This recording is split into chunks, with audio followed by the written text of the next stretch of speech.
j'étais en train de penser, pendant le temps que notre frère nous dirigeait dans la repentance à la croix, j'étais en train de penser qu'un jour, nous le verrons tel qu'il est, ce que la parole de Dieu nous dit. Voir Jésus face à face, et là, on va dire, il a payé mon jugement. Il a tout payé. Nous, on va se réjouir. Nous serons vraiment dans la joie, dans l'allégresse. C'est une promesse de Dieu, c'est une certitude. Une grande, grande certitude. La parole dit, Dieu, en effet, n'a pas envoyé son Fils dans le monde pour juger le monde, mais pour que le monde soit sauvé par lui. Celui qui croit en lui n'est pas jugé. Mais celui qui ne croit pas est déjà jugé parce qu'il n'a pas cru au nom du Fils unique de Dieu. Il y a un jugement qui est sur lui. Un jugement éternel. C'est quelque chose. Puis il y en a parmi ça qui vont faire partie de notre famille. Mon Dieu, qu'on voudra donc qu'ils seraient tous sauvés. On voudra donc qu'ils comprennent le salut si merveilleux. C'est tellement simple, le salut. Crois au Seigneur Jésus et tu seras sauvé. Puis on échappe au jugement éternel de Dieu. Et voici le jugement, la lumière est venue dans le monde, et les hommes ont aimé les ténèbres plus que la lumière, parce que leurs œuvres étaient mauvaises. Je faisais partie de ces gens-là, moi aussi. J'aimais l'obscurité spirituelle sans le savoir, sans réaliser les conséquences qui étaient attachées à tout ça. Je pensais que j'étais correct. Jusqu'au jour que je suis arrivé à la lumière et qui est Jésus-Christ, qui a tout mis ce qui était en ténèbres. Il dit, oh, j'ai besoin d'être pardonné. Puis ça presse. Ça presse. Je ne voudrais pas, Seigneur, mourir là, juste avant de m'être repenti. Il me semble que ça n'a pas de bon sens. Je veux me repentir tout de suite. Et non seulement ça, mais de l'accepter dans nos vies aussi. Il dit, c'est quand quiconque fait le mal a de la haine pour la lumière et ne vient point à la lumière de peur que ses œuvres soient réprouvées. Mais celui qui pratique la vérité vient à la lumière afin qu'il soit manifeste que ses œuvres sont faites en Dieu. Quel beau rappel! Quel beau rappel! Parce que ça nous rappelle que le Père a préparé des bonnes œuvres pour nous afin que nous puissions les pratiquer. Ces œuvres-là, mais on ne les fait pas pour être sauvés. On l'est déjà. On l'est déjà. C'est extraordinaire. Alors, Dieu a vraiment un beau ministère, frères et sœurs, pour chacun de nous dans cette Église, qui que vous soyez. Alors, il cherche toujours des cœurs obéissants, des cœurs qui vont répondre à son appel. Et si toutefois vous êtes ici, que vous ne comprenez pas de quoi nous vous parlons ce matin, mais j'aimerais vraiment prendre juste quelques petites secondes pour tourner vos cœurs vers le Seigneur Jésus, pour comprendre pourquoi il est venu, ce Jésus si admirable, celui que nous aimons avec passion, avec amour, celui que nous désirons vraiment élever au plus haut de notre cœur. Ce Seigneur Jésus qui a donné sa vie pour moi et pour toi.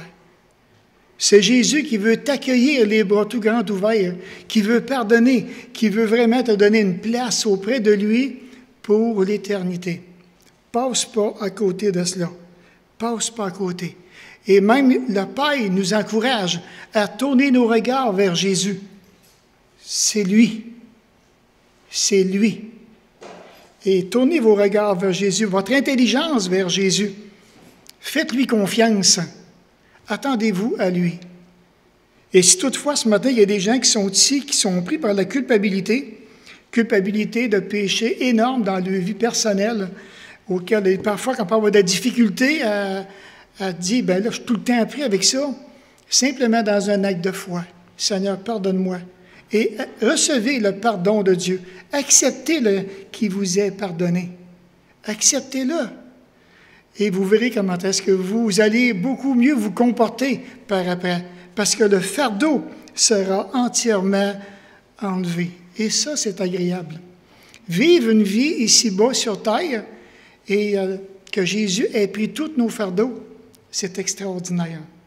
Alors, ne restez pas dans la culpabilité, mais soyez sincères devant Dieu, déchirez votre cœur devant lui, reconnaissez que vous ne pouvez rien faire autre que d'accepter son pardon. Et recevez-le avec joie, et ça va faire toute la différence. Alors, ce matin, j'aimerais inviter ceux qui sont préposés pour les éléments, s'il vous plaît, avancez. Il y en avait 2. Est-ce qu'ils ont été choisis, Gilbert? Oui, vous voulez venir pour passer les éléments, les gars, les 2 frères, à ce point-là? Pardon? OK, bien, s'il y en a un autre qui peut... OK, on les a toutes les 2. Merci, les gars. Hein? Tu veux remercier le Seigneur pour son cœur brisé à la croix, s'il te plaît? Seigneur, on veut te remercier parce que c'est toi qui as tout sacrifié pour nous. On est tellement bénis de te connaître, tellement bénis de profiter, Seigneur, de ce pardon-là gratuit que tu nous as accordé. C'est pas par nos œuvres, c'est pas par quoi que ce soit qu'on peut faire, Seigneur. On a juste à venir avec humilité devant toi, à se repentir et à reconnaître que oui, Jésus a tout payé. Merci, grand Dieu. Amen.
Recevoir le pardon de Dieu, à accepter son pardon.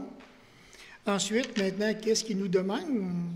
Si on ne veut plus rester ou demeurer dans cette culpabilité, il dit, change de direction, change de comportement, change d'attitude, ne retombe plus. Et on est encouragé, et puis c'est vraiment, vraiment encourageant. Il n'y a donc maintenant aucune condamnation pour ceux qui sont en Jésus-Christ. C'est extraordinaire, vraiment un verset qui est encourageant. Aucune condamnation. Quel soulagement, quelle paix et quel fardeau de partir. Donc, c'est après avoir rendu grâce qu'il rompit le pain et dit ceci. Ceci est mon corps qui est rompu pour vous. Faites ceci en mémoire de moi. Mangeons-en tous.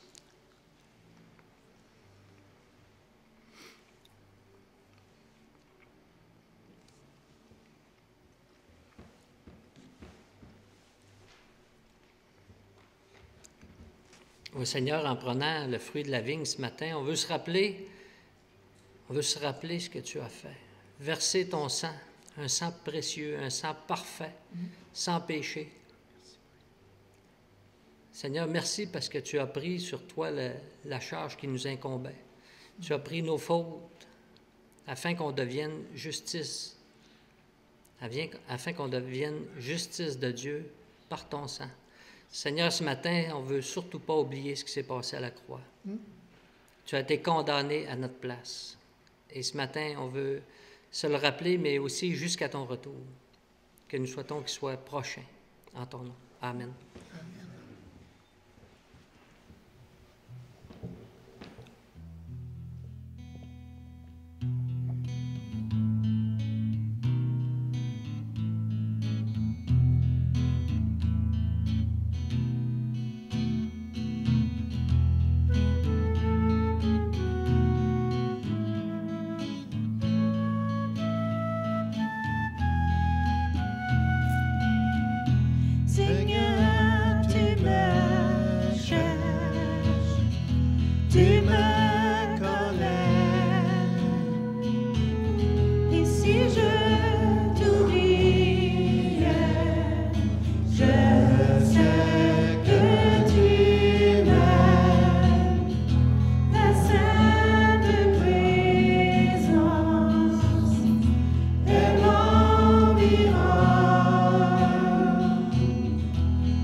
C'est vrai, c'est une petite phrase, hein? Je sais que tu m'aimes. Peut-être qu'il y a des femmes qui ont posé la question dernièrement à leur mari. M'aimes-tu encore? Ça se peut. Ou bien maintenant, le mari à sa femme, m'aimes-tu encore? Puis quand on entend oui, elle m'aime encore. C'est vraiment, vraiment agréable. Mais ce matin, on a vraiment cette conviction-là que Jésus nous aime. Il nous aime. Et peut-être qu'il y en a ce matin qui vont tout bien dire, bien, j'aimerais, Seigneur, que peux-tu me le démontrer encore? Montre-moi vraiment que tu m'aimes. Viens me chatouiller un petit peu quelque part, puis je vais reconnaître vraiment que tu es vraiment là auprès de moi encore. Et il veut nous démontrer son amour jour après jour. Et même juste le fait d'être devant les éléments, puis de réfléchir à tout ça. Oui, il est en train de dire, oui, je t'aime. J'ai tout fait, j'ai tout accompli. C'est vraiment merveilleux. De même, après avoir soupé, il prit la coupe et il dit, cette coupe est la nouvelle alliance. En mon sang, faites cesser la mémoire de moi toutes les fois que vous en boirez. Buvons-en tous.